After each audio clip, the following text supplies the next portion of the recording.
Galaxy സോളാറിന്റെ പുതുക്കിപ്പണിത head office Palakkad മാതാക്കോവിൽ സ്ട്രീറ്റിൽ പ്രവർത്തനം തുടങ്ങി. പാലക്കാട് നഗരസഭാ ചെയർപേഴ്സൺ പ്രമിള ശശിധരൻ ഉദ്ഘാടനം ചെയ്തു.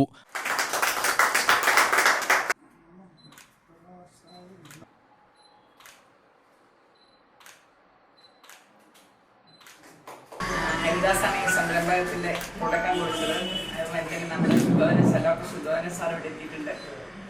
മറ്റു വേദി സദസ്സിലിരിക്കുന്ന എൻ്റെ സ്നേഹമുള്ള സഹോദരന്മാരെ, നമുക്കറിയാം ഇന്നത്തെ വൈദ്യുതി നിരക്ക് നമുക്ക് എല്ലാവർക്കും താങ്ങാൻ പറ്റാത്തൊരവസ്ഥയിലേക്ക് മാറിക്കൊണ്ടിരിക്കുന്ന ഈ കാലഘട്ടത്തിൽ സത്യം പറഞ്ഞാൽ ഈ സോളാർ മറ്റുള്ള വീടുകളിൽ നമുക്കറിയാം ഇന്ന് നമ്മുടെ വീടുകളിൽ ഉപയോഗിച്ച് ബാക്കിയുള്ളത് നമ്മൾ KCBക്ക് കൊടുക്കുന്ന തരത്തിലാണ് എല്ലാ സോളാർ സിസ്റ്റവും ഇന്ന് നിലവിൽ വന്നിട്ടുള്ളത്.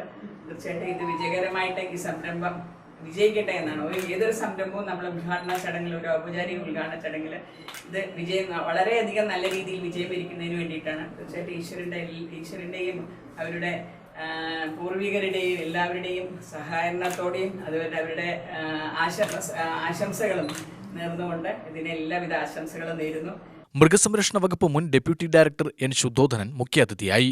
വീടുകൾക്കും മറ്റ് വ്യാപാര സ്ഥാപനങ്ങൾക്കും വർദ്ധിച്ചുവരുന്ന വൈദ്യുതി ബില്ലിന് പൂർണ്ണ പരിഹാരമായി എല്ലാവിധ സോളാർ പാനലുകളും തിരഞ്ഞെടുക്കാൻ സ്ഥാപനത്തിൽ സൗകര്യം ഒരുക്കിയിട്ടുണ്ട്. സോളാർ പാനലുകൾക്ക് സബ്സിഡിയും ലോൺ സൗകര്യവും സാധ്യമാക്കി ഉപഭോക്താക്കളുടെ ആവശ്യാനുസരണം കേരളത്തിൽ എവിടെയും സ്ഥാപിച്ചു നൽകുമെന്ന് മാനേജിംഗ് ഡയറക്ടർ TM ഹരിദാസ് അറിയിച്ചു. UTV news, Palakkad.